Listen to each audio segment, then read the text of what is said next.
I'm Mike. I'm Jason. Welcome to Snake Envy.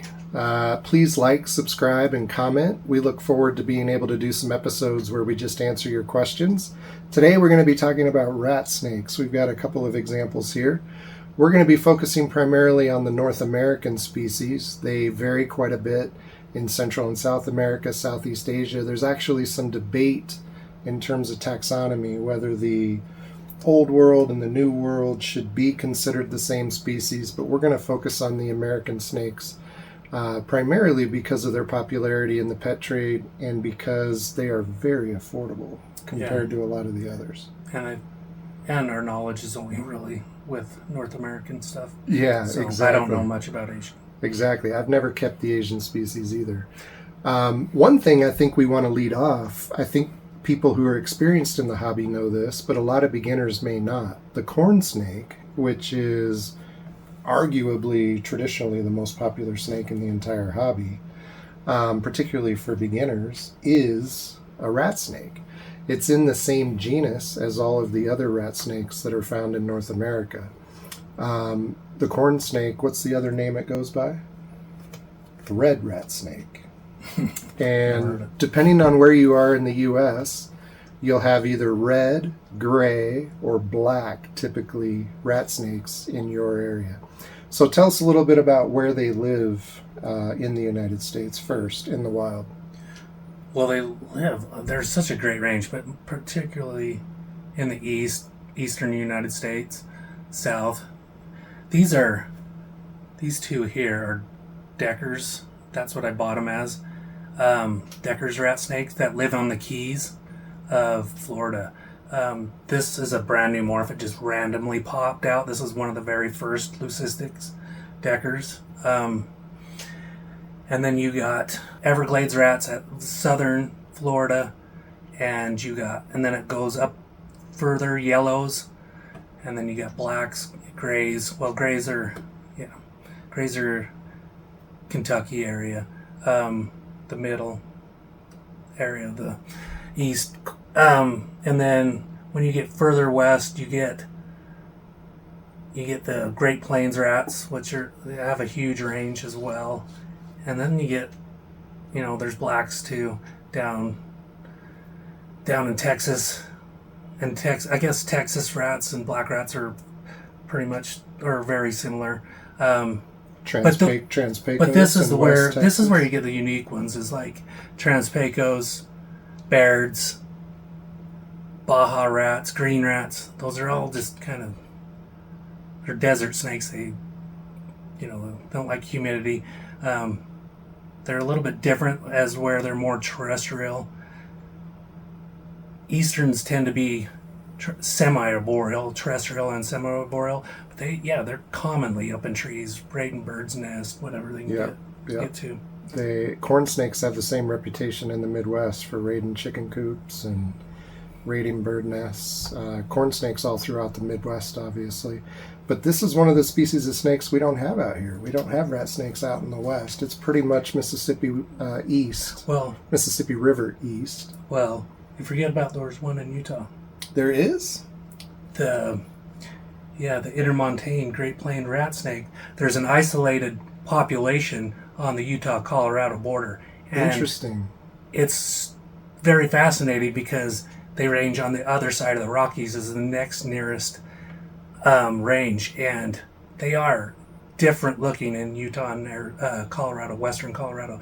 I've seen some pretty individual silver with greenish blotches, green blotches. So I wasn't even aware they ranged that far west. That's interesting. Yeah, it's kind of a mystery, really. Mystery what they're doing there. Yeah. Let's talk a little bit about their captive history and some of the things that people need to know in terms of keeping them as pets. Now, I think right off the bat, it's interesting because the corn snake has traditionally been considered a beginner snake, and we often talk about corn snakes in terms of their temperament. But rat snakes in general, particularly in the wild, maybe not known for having the best temperaments, particularly when they're young. Yeah, they're a little bitey. They musk. You get a little bit, but it's not horrible. But they tend to outgrow that very well, particularly with regular handling. And most rat snakes end up having a temperament that's very similar to their corn snake cousins. Tell us a little bit about your experience with them in terms of breeding. You were telling me these two are actually clutch mates. Yes. And they look nothing alike. So tell us about the parents. They're F3 generation 3. And so I just bred them, and these white ones came out and some dark ones too, aneries. And I guess aneries are associated with leucism, which I was unaware of till these guys and did some research. They have large clutches. They can have, they're smaller eggs, especially compared to, I even think, kings and pits. They have, 12 to 30 eggs sometimes. So it's like giant clutches of little round eggs.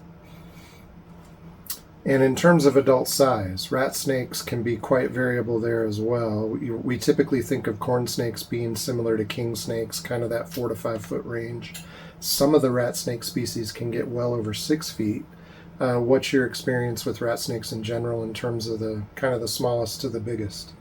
Yeah, I mean, they do get pretty big. The parents of these guys, the male is like, he's about just over 5 foot. The female's about 4.5.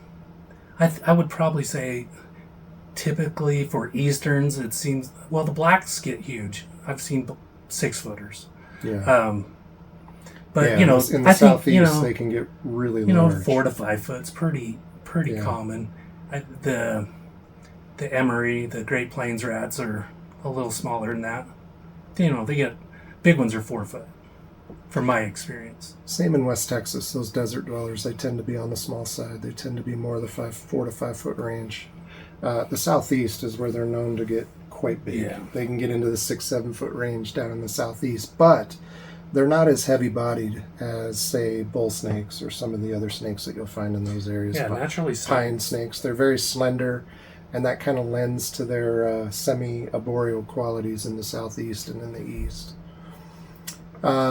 Let's talk a little bit about variability. We've touched on it, but as we were mentioning, in general, we talk about black, gray, red, but quite a bit of variability within those. And some of the snakes in the southeast, the black rats in particular, they have very little coloration at all.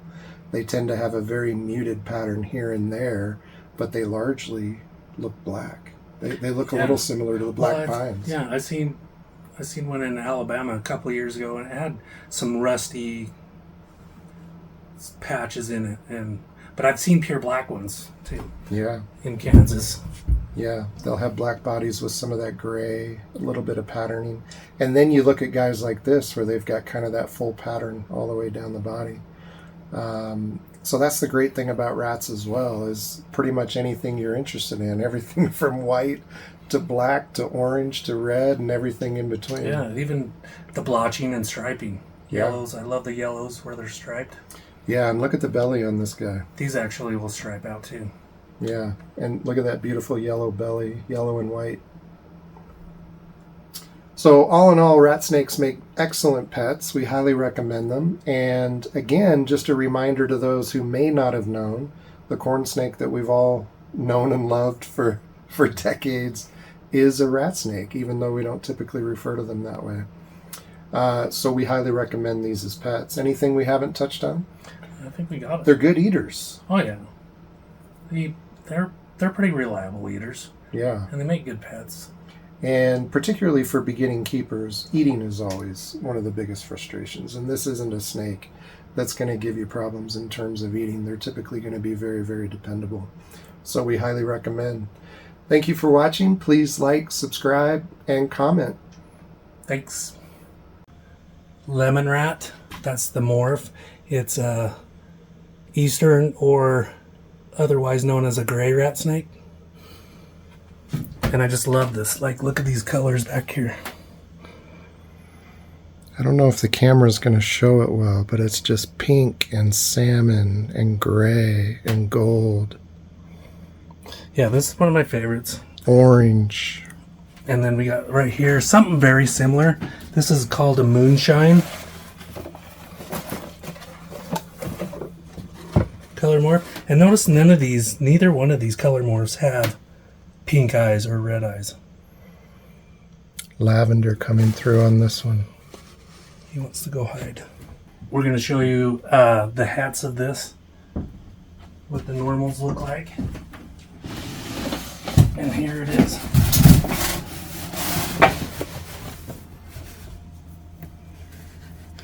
This is sometimes called a greenish rat, which is a natural intergrade of a yellow and a gray. But they're really just yellows. I've been told that they're just really just a yellow rat snake. Kind of an olive green coming through. That's where they get that name, the greenish. Gorgeous.